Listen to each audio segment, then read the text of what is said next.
Seja bem-vindo ao nosso canal. Sempre bom estar com vocês. Abordarmos coisas do nosso cotidiano e da história da nossa sociedade. Aproveite e inscreva-se no nosso canal. Acesse também outros dos nossos vídeos. Um prazer estar com vocês. E então vamos ao nosso vídeo.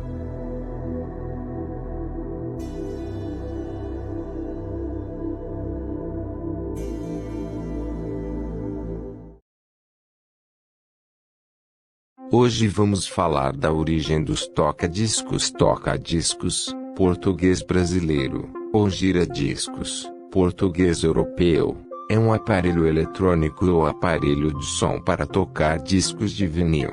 Consiste de uma base que acomoda o prato circular, que gira no sentido horário acionado por um motor elétrico, com um pino central onde se deposita ou encaixa o disco. Uma espécie de ferro no caso de ser um modelo automático. À direita existe um braço pivotante contendo, na extremidade, uma cápsula fonocaptora e agulha para se fazer a leitura dos microsucos do vinil.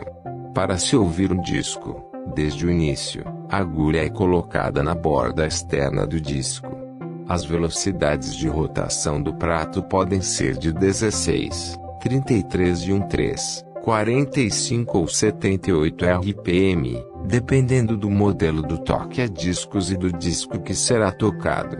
No auge do LP, vários fabricantes colocaram no mercado muitos modelos, alguns bem simples, sem recursos e outros muito sofisticados, com variados recursos para audição de alta fidelidade, tais como ajuste fino da velocidade por meio de marcação estroboscópica, braços precisos, leves, com vários ajustes e equipados com cápsulas de excelente qualidade. Um item muito importante é a cápsula fonocaptora e agulha.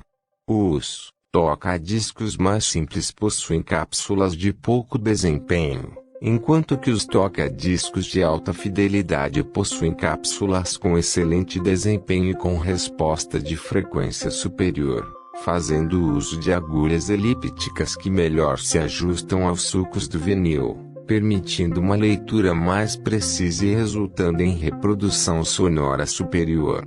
O prato tem a função de acomodar e girar o disco de vinil no sentido horário e na rotação em que foi gravado, para que o conjunto braço/cápsula/agulha possa trilhá-lo e ler as informações sonoras nele armazenadas. Aparentemente é algo simples de ser feito, mas o tipo de tração utilizada é muito importante para que a rotação seja correta e constante. Além do que, esse mecanismo deve ser o mais silencioso possível, pois a cápsula capta não só as vibrações dos sucos do vinil, como também as vibrações do conjunto prato-motor. A função da base do toca-discos é servir de sustentação para os demais elementos. Geralmente possui uma tampa acrílica basculante para proteção contra poeira e pés antirressonantes.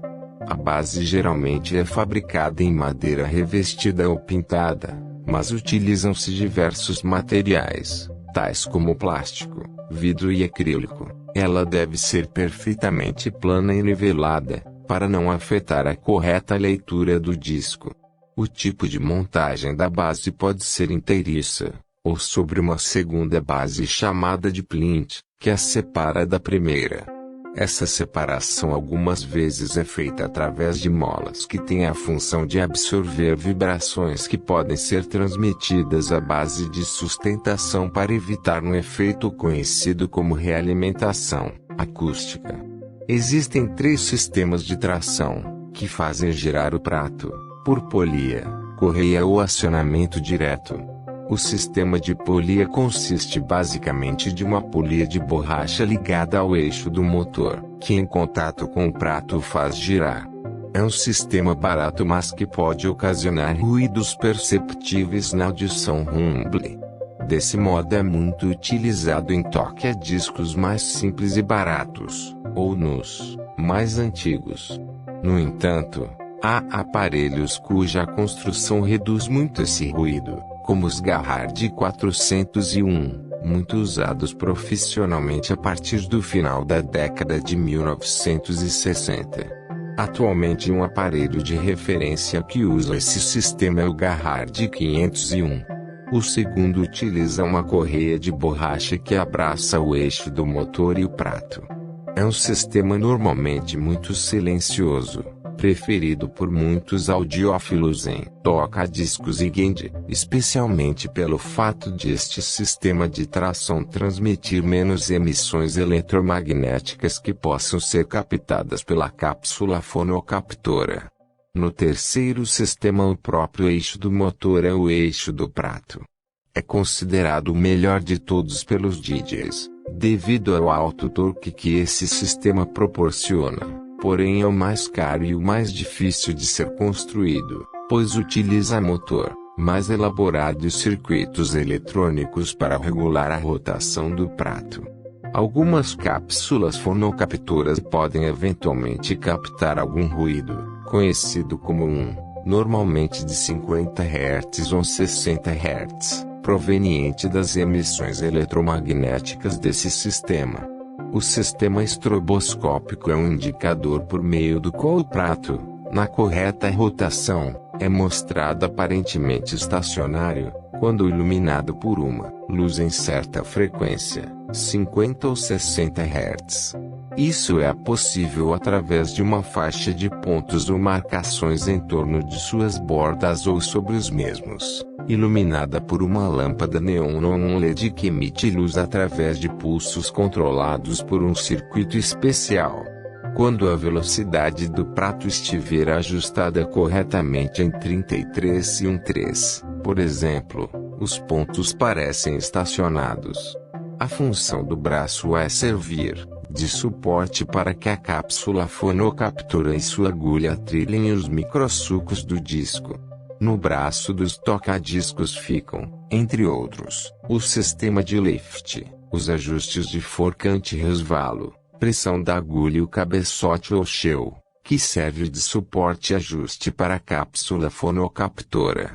O braço também é muito importante, pois ajuda a conduzir corretamente a cápsula em seu trajeto pelo suco. Existem braços automáticos que descem automaticamente no início dos discos e voltam à sua posição de repouso ao término do mesmo. Braços manuais devem ser inseridos e retirados manualmente do disco. Braço equilibrado dinamicamente, tipo de braço onde as massas são equilibradas com uma força de rastreio aplicada por uma mola.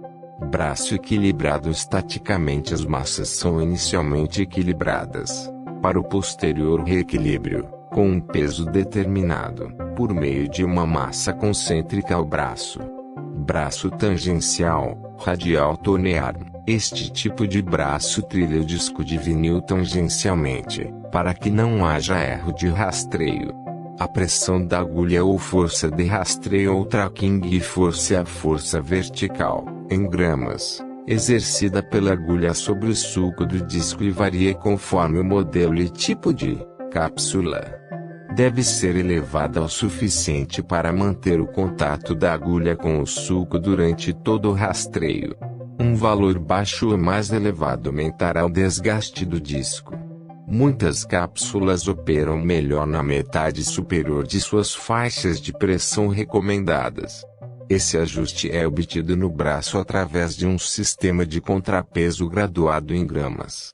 Cápsula cerâmica, modelo mais simples de cápsula, onde a captação de cada canal é realizada por uma pequena lâmina piezoelétrica, cerâmica. Geralmente tem uma faixa de frequência de resposta mais limitada, 100 Hz, 10 kHz. Oferece tensão de saída relativamente alta, entre 100 MV e 250 MV ou até mais. Cápsula magnética de relutância variável, Indus magnet, o ímã e a bobina são fixos num suporte. As vibrações são transmitidas a uma pequena lâmina, que, ao vibrar, corta as linhas do campo magnético do ímã, variando a indução sobre a bobina, acarretando a circulação de uma corrente e o sinal de áudio. A tensão de saída dessas cápsulas geralmente fica entre 2,5 MV e 7 MV. Cápsula magnetodinâmica, Moving magnet, onde o ímã é móvel e a bobina é fixa. Os movimentos, a partir das vibrações captadas pela agulha ao percorrer o microsulco do disco de vinil, são transmitidas ao ímã, que movimentando-se, faz variar a indução de seu campo magnético sobre a bobina, criando uma corrente elétrica através desta e originando sinal de áudio. Fornece tensão de saída similar às de relutância variável, ou seja, entre 2,5 MV e 7 MV. Cápsula dinâmica, moving coil. O ímã é fixo e a bobina é móvel. A bobina, movimentando-se dentro do campo magnético do ímã, provoca a circulação de uma corrente elétrica através da bobina, originando sinal de áudio. Aqui a tensão de saída fica entre 0,4 MV e 2 MV. Há cápsulas do tipo MC chamadas de Eagle Output ou Eagle Energy, em que a tensão de saída é algo entre 1,5 MV e 2,5 MV, mas além de raras são relativamente pesadas, já que esse acréscimo na tensão de saída é obtido através do aumento do tamanho das bobinas. As 3 últimas cápsulas, magnéticas, reproduzem muito bem frequências entre 20 Hz e 20.000 Hz, e há as que chegam a reproduzir com qualidade as frequências entre 5 Hz e 50.000 Hz. Agulha cônico-esférica, conical, esferical, agulha fonocaptura de secção transversal circular.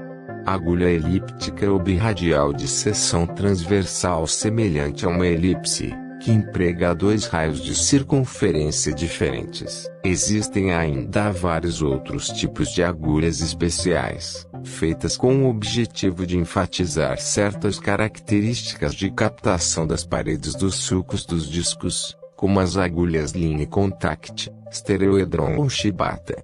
Agulhas para discos estéreos são mais finas do que agulhas para discos mono, não sendo portanto recomendadas para discos monos sob pena de desgaste prematuro da mesma. Agulhas para discos mono, por sua vez, podem não trilhar corretamente discos estéreo, podendo inclusive danificá-los. Na década de 60 foi introduzido um conjunto que consistia de uma cápsula fonocaptura especial, agulha, que, amparada de discos em vinil especiais e aparelhagem própria, permitia reproduzir sons quadrafônicos.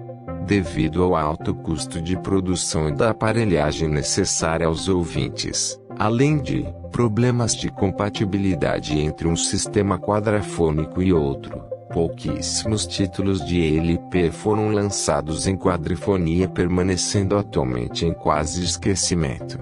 Um dos títulos mais conhecidos lançados com o recurso de quadrifonia é uma edição especial do The Dark Side of the Moon da banda Pink Floyd. O CD tomou o lugar de destaque do disco de vinil e consequentemente o toque-a-discos caiu em desuso. O CD teve ampla aceitação devido sua praticidade, tamanho reduzido e som livre de chiados. O disco de vinil é de manuseio difícil e delicado, mas a sonoridade do vinil para alguns entusiastas desta mídia seria superior à do CD. Espero que tenha gostado do nosso vídeo. Nos veremos. Obrigado.